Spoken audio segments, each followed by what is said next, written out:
ఎవరండి మీరు? నీ మీద కేసు నమోదైంది, పద స్టేషన్కి. నా మీద కేసు నమోదైందా?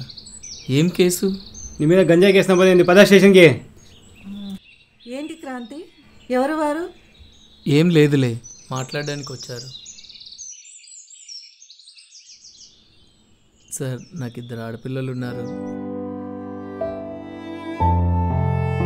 దయచేసి నన్ను వదిలిపెట్టండి సార్. నిన్ను వదిలేస్తే మా ఉద్యోగం పోతాయి, అందు రా స్టేషన్కి.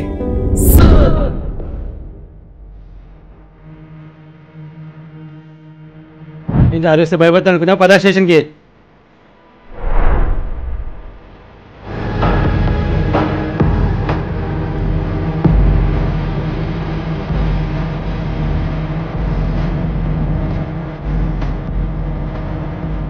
ఏంట్రా చూస్తున్నావు?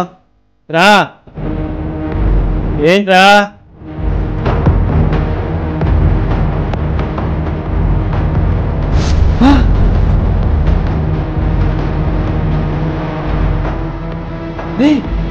ఏంటరా?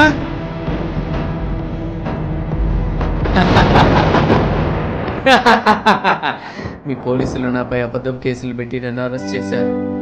ఆ అవమానాన్ని తట్టుకోలేక నా భార్య నా పిల్లలకు విషం ఇచ్చి తాను విషం తీసుకొని చనిపోయింది.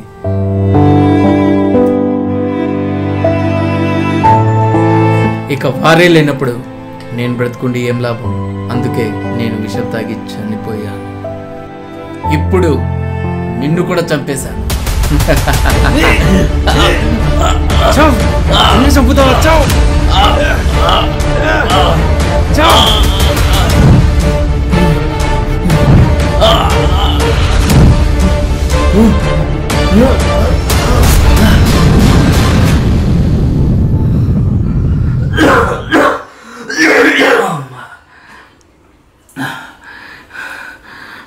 ఇదంతా కలనా?